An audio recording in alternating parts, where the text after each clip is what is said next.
오늘 저에게 주신 하나님의 말씀은 구약성경 전도서 2장 10절 말씀입니다. 저희들 함께 봉독하겠습니다. 무엇이든지 내 눈이 원하는 것을 내가 금하지 아니하며 무엇이든지 내 마음이 즐거워하는 것을 내가 막지 아니하였으니 이는 나의 모든 수고를 내 마음이 기뻐하였음이라. 이것이 나의 모든 수고로 말미암아 얻은 몫이로다. 아멘. 기도하겠습니다. 하나님 아버지, 지난밤도 하나님의 은혜 가운데 저희를 보살피시고 또한 오늘도 말씀과 기도의 자리로 나올 수 있는 은혜를 허락하시니 감사드립니다. 아버지 하나님, 언제나 주님 앞에 나아가고자 하는 우리의 심령을 허락하시고 또한 연약한 육신을 이길 수 있는 성령의 인도하심을 따라 오늘도 주 앞에 나와 주의 말씀으로 저희들 이 하루를 시작하오니 복된 길 가게 하시고 생명의 길 가게 하시며 승리할 수 있는 저희들 되도록 인도하여 주옵소서. 간절히 바라옵고 예수님의 이름으로 기도하옵나이다. 아멘. 오늘은 성령을 따라 살아가십시오 라는 제목으로 하나님 말씀 증거합니다. 오늘 본문에서 솔로몬은 이 세상에서 그가 원하는 모든 것을 가졌고 해보고 싶은 모든 일을 다 해보았으며 누리고 싶은 모든 즐거움을 다 누렸다라고 고백하고 있습니다. 이는 물론 솔로몬이 순전히 부정적인 의미의 쾌락만을 조차 방탕한 삶을 살았다라는 의미는 아닙니다. 본절 말미에서 나의 모든 수고로 말미암아 얻은 몫이로다라고 지적하는 것처럼 이는 그가 정직하게 땀 흘려 얻은 대가라 할 수 있으며 그가 수고하고 연구하여 얻은 성과에서 얻은 이 결과물이라 할 수 있습니다. 그러나 이 본문에서 내 눈이 원하는 것을 내가 금하지 아니하며 무엇이든지 내 마음이 즐거워하는 것을 막지 아니하였으니 라는 이 표현에서 읽을 수 있는 것처럼 그것은 솔로몬의 마음의 욕구와도 결코 무관하지 않은 것이었다라는 겁니다. 그러니까 그가 마음대로 행하였던 것들 중엔 분명히 육신의 요구, 그죠? 우리 육신이 원하는 것들도 포함되어 있다라는 것이죠. 그가 아무리 높은 도덕적 기준을 가지고 있으며 뛰어난 인격이나 지혜를 소유하고 있다 해도 그러한 희락 추구는 그의 삶을 타락의 자리로 이끌 수도 있는 것이었다라는 겁니다. 그 면에서 솔로몬은 위험스럽고 그릇된 시도를 한 것이며 결국 그에 대해 허탄하고 탄식하지 않을 수 없었던 것입니다. 이러한 솔로몬의 고백과 그에 대한 자기 스스로의 평가는 오늘날 이 쾌락을 추구하는 자들, 절제되지 않은 욕구, 그 욕구를 조차 행하는 사람들에게 이 분명한 경고를 바라고 있다라고 할 수 있습니다. 사랑하는 성도 여러분, 사람에게는 이 각자의 저마다의 욕구가 있습니다. 그리고 각각 그 자신의 욕구를 채우기 위해 끊임없이 연구하고 활동하고 있습니다. 힘들고 어렵지만 열심히 일하면 그래도 먹고 살만한데 그것으로 만족하지 않고 더 많이 조금만 더를 외치며 더 열심히 일하는 것이 인생의 속성입니다.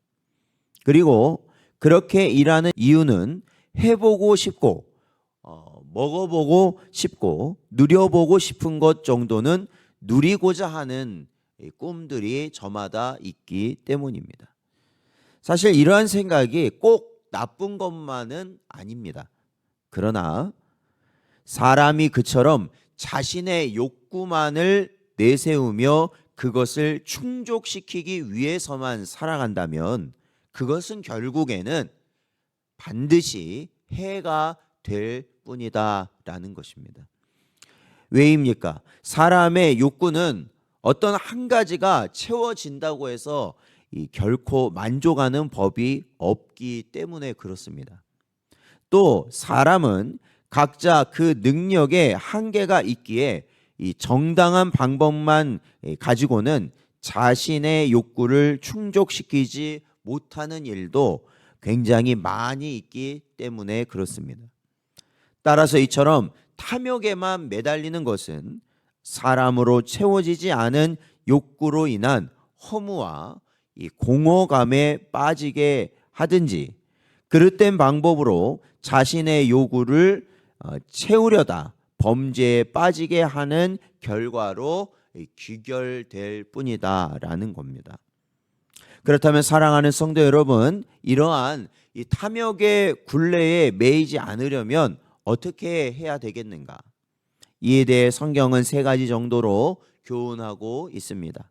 첫 번째는 탐욕에 빠져들지 않도록 하기 위해 땅의 지체, 곧 악한 생각과 죄된 욕구와 죄된 습관을 자제하고 근절할 것을 성경은 권하고 있습니다. 둘째는 끝없는 탐욕을 쫓아 사는 삶에서 이 자족하는 삶을 살아라라고 말씀하고 있습니다. 셋째는 단지 탐욕을 절제하고 자족하는 데서 머무지 말고 보다 적극적으로는 이 성령을 쫓아 행하며 성령으로 충만함을 받을 것을 권하고 있습니다. 갈라디아서 5장 16절 말씀을 보면 내가 이르노니 너희는 성령을 따라 행하라. 그리하면 육체의 욕심을 이루지 아니하리라 말씀하고 있습니다. 그렇습니다. 사랑하는 성도 여러분, 우리는 말씀을 통해서 아마 잘 알고 있을 것입니다. 우리가 육신의 정욕, 안목의 정욕, 이생의 자랑, 이러한 것들이 사실 우리 죄된 육신이 언제나 우리 성도들 거듭난 심령에 끊임없이 요구하는 것들 아니겠습니까? 그러나 그러한 것을 끊어내는 것은 단순히 우리의 의지만으로는 되지 않는다. 오로지 성령 충만함, 그로 말미암은 성령의 인도하심을 따라 살아갈 때 이런 것이 끊어진다라는 것이죠. 그러니까 우리가 이 세상의 것을 좋아하는 것이 너무나도 당연한 거 아니겠습니까? 인간들이 세상의 것, 세상에 아름답고 영예롭고 귀한 것을 좋아하는 것 당연한 겁니다. 그러나 하나님의 사람들, 하나님의 예수 그리스도 안에서 거듭난 자들이 하나님의 나라와 또한 하나님과 영원히 함께하는 것, 또한 신령한 것들을 좋아하는 것도 당연한 겁니다. 그게 당연한 거라는 거예요. 그러니까 내가 이걸 좋아해야겠다 말아야겠다 생각하기도 전에 이미 우리에 있는 본성이 그거를 결정하게 된다라는 것이죠. 그렇기 때문에 사랑하는 성도 여러분, 우리는 사실은 우리가 성도로서 굉장히 미혹되고 유혹받고 사실은 우리가 끊어내야 하는 것들을 우리의 의지적으로 끊어낸다든지 아니면 뭐 결단해서 끊어낸다든지 이러한 것으로는 사실 한계가 있다라는 거예요. 자꾸 우리는 넘어지게 되고 어느 순간 보면 그것을 내 손에 쥐려고 아둥바둥하는 우리의 모습을 보게 된다라는 겁니다. 그래서 결국엔 저와 여러분이 그러한 것을 나의 의지가 아니라 성령 하나님께서 우리와 함께 하심으로 인하여서 그러한 것이 끊어지는 것이 너무나도 당연하게 되는 것, 그것이 바로 하나님의 백성으로서 우리가 이 땅을 살아가는 모습이 된다라는 것이죠. 그러므로 사랑하는 성도 여러분, 이제 여러분은 성경의 가르침을 따라 육신의 요구를 절제할 수 있기 바랍니다. 자족하며 성령으로 충만함을 입으시고 성령의 원하시는 바를 따라 살아가는 여러분 되시길 바랍니다. 그리하면 여러분의 삶은 진정한 만족과 행복이 넘칠 수밖에 없는 것이며 놀랍고도 풍성한 은혜 가운데 우리는 하루하루를 살아가게 될 것입니다. 오늘도 우리에게 주신 이 말씀을 마음에 잘 새기시고 오로지 하나님의 뜻을 이루는 성령 하나님으로 인도함을 받는 복된 삶을 살아가는 여러분 되시기를 주의 이름으로 축원드립니다.